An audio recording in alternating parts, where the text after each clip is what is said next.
Have you ever wondered what happens when you ping someone on Basecamp? It's a common question and one that I get asked a lot. In this video, I'm going to answer that question in detail. I'll start by explaining what pinging is and how it works. Then, I'll discuss the different types of pings that you can send. Finally, I'll talk about some of the best practices for using pings. What is pinging? Pinging is a way to get someone's attention on Basecamp. It's like sending a message, but it's more urgent. When you ping someone, their name is highlighted in yellow, and they'll receive a notification that you're trying to get their attention.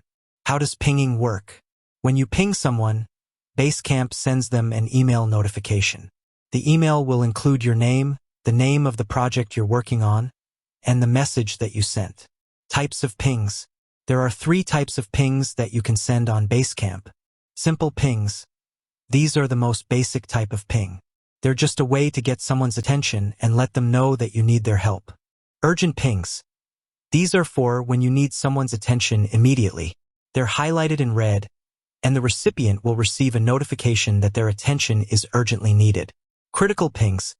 These are for when you need someone's attention immediately and they're not responding to your other pings. They're highlighted in orange, and the recipient will receive a notification that their attention is critically needed. Best practices for using pings. Here are some tips for using pings effectively. Use pings sparingly. Don't ping people for every little thing. Save them for when you really need someone's attention. Be specific about what you need. When you ping someone, be sure to tell them what you need them to do. Follow up on your pings. If you ping someone and they don't respond, be sure to follow up with them. Use the right type of ping. Use simple pings for most things. Use urgent pings only when you need someone's attention immediately. Use critical pings only when you need someone's attention immediately and they're not responding to your other pings. Consider the time zone of the person you're pinging. If you're pinging someone who is in a different time zone, be sure to consider their time zone when you send your ping. Pinging is a great way to get someone's attention on Basecamp. By using it effectively, you can help to ensure that your projects get done on time and on budget.